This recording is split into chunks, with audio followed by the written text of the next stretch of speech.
melhor lugar para estarmos deveria ser a nossa casa, não é verdade? O nosso lar, nosso aconchego. Esse lugar deveria ser o lugar mais seguro. Esse lugar deveria ser o lugar aonde estão os nossos maiores amigos. Porém, quando nós pensamos em lar e logo levamos essa visão de lar a uma estrutura familiar, nós vamos entender que nem sempre essa estrutura que deveria ser aquela estrutura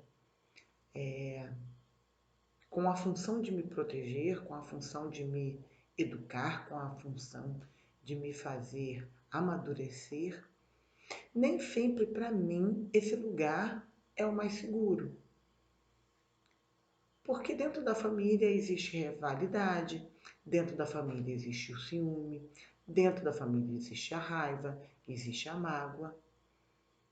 Se formos ver os laços de amor na família, os laços de amor, eles são frágeis, eles têm uma fragilidade, porque os laços deveriam ser tão fortes, os laços do amor deveriam ser tão fortes a ponto de sequer abalar, de sequer mover a estrutura familiar. Porém, família, ela é formada por indivíduos, por pessoas diferentes. E quando somos criança, não entendemos muita coisa. Só obedecemos os nossos pais e fazemos o que nossos pais querem ou o que eles consideram como sendo o correto.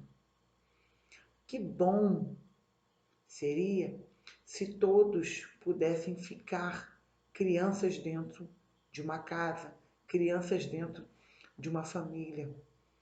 Porque a criança, ela não contesta aquela ordem, a criança ela não contesta aquela forma da mãe agir ou aquela forma do pai falar.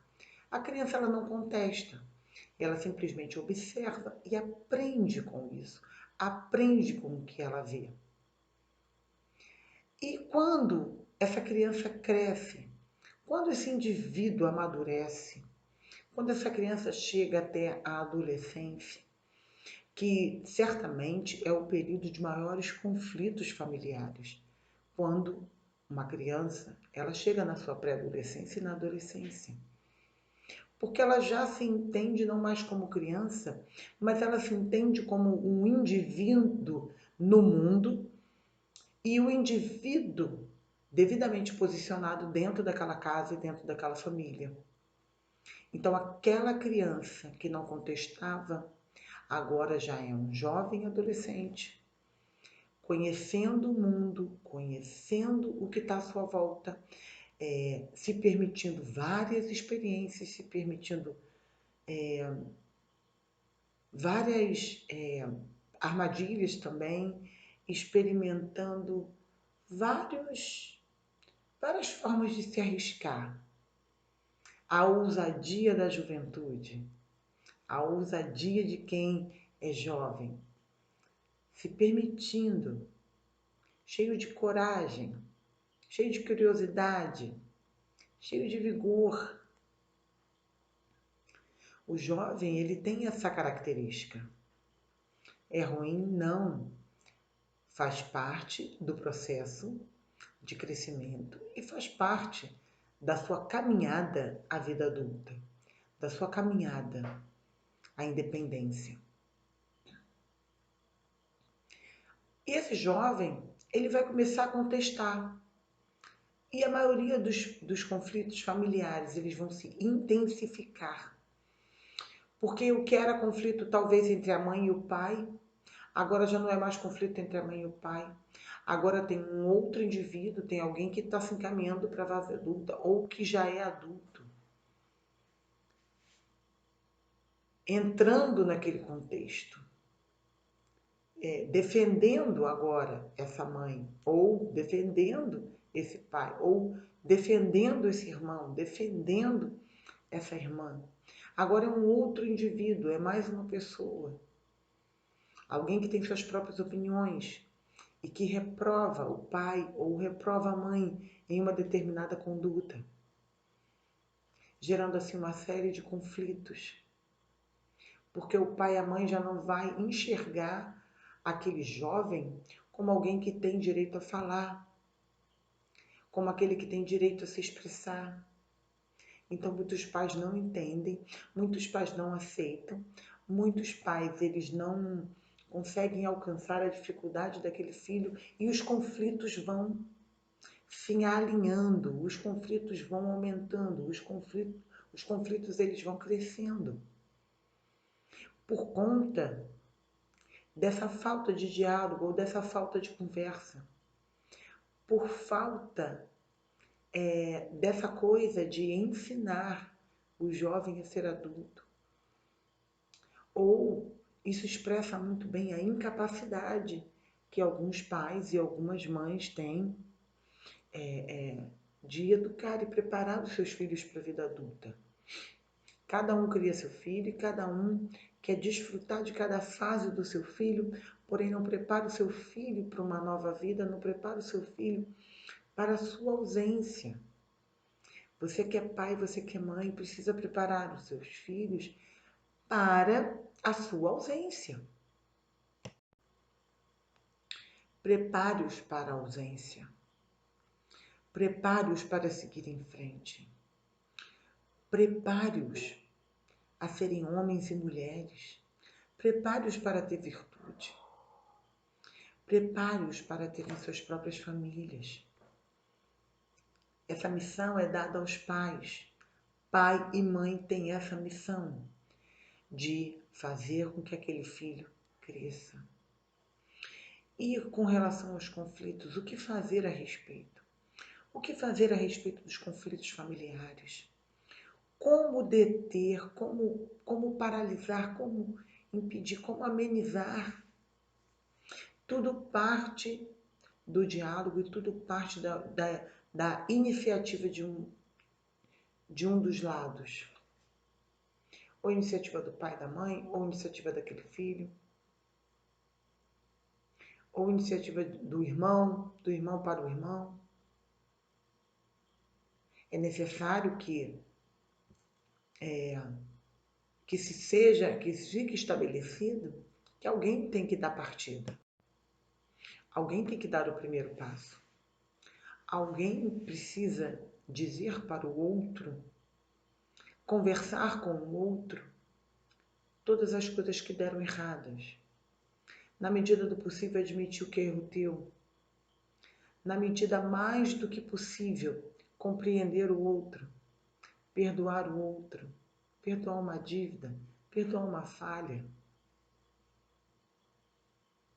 Tente essa aproximação. Se não puder ser pessoalmente, que seja através de um recado, de algo escrito. Tome essa iniciativa, afinal de contas, aquele que hoje, entre aspas, tem sido o motivo do teu conflito, é aquela pessoa que você colocou no mundo. É aquela pessoa que você educou, é aquela pessoa que você criou. E nessas horas nós temos que entender os valores que foram passados aos filhos, para que esses valores enraizados neles possam gerar frutos de tranquilidade, de compreensão, de amizade, possam gerar frutos de carinho, de afeto e de amor. Então, quando você estiver na sua casa e talvez os teus filhos ainda sejam pequenos, eu tenho uma notícia para te dar, eles vão crescer. Então, cresça não excluindo dessa família essa criança, mas cresça introduzindo ela na realidade da casa, na realidade do casal, na realidade daquela vida. Ensine os seus filhos, permita que eles possam ver sua fraqueza, permita que ele possa entender que homens e mulheres, ainda que sejam a mãe e o pai, que são figuras sagradas, família é uma figura sagrada. De sagrada não deveria ter então tantos conflitos. Não deveria ser um lugar ruim para estarmos. Se é sagrado, se é divino, então deveria ser o melhor lugar para que a gente pudesse conviver. Então, se você tem tido conflitos, se você tem tido algum tipo de dificuldade, toma o primeiro passo para entrar nessa reconciliação. Se não for possível, chame uma pessoa neutra, uma pessoa da confiança de ambas as partes, para tentar mediar, para tentar amenizar, para trazer paz, para resolver essa questão, para falar da herança. O que não podemos é achar que não tem nada ou achar que por ser criança ou por ser muito jovem, você não precisa se preocupar tão cedo. Porque na verdade todos nós temos que nos preocupar, sim. Todos nós temos que ter entendimento, sim, e o mais importante de todas essas coisas, de tudo que está sendo dito aqui, o mais importante é entender que aquele pequenino ou aquela pequenina vai se tornar um homem, vai se tornar uma mulher. E você, como adulto, vai precisar lidar com esse homem, vai precisar lidar com essa mulher. E antes que seja tarde, faça da tua estrutura familiar um lugar seguro. Antes que seja tarde, faça da tua estrutura familiar um lugar de paz. Faça da tua casa um lugar de paz. Faça da tua casa um lugar de alegria. Faça da sua casa um porto seguro, não só para você, mas para toda a sua descendência. Ok? Eu sou a doutora Rose Cabral e você, vem comigo.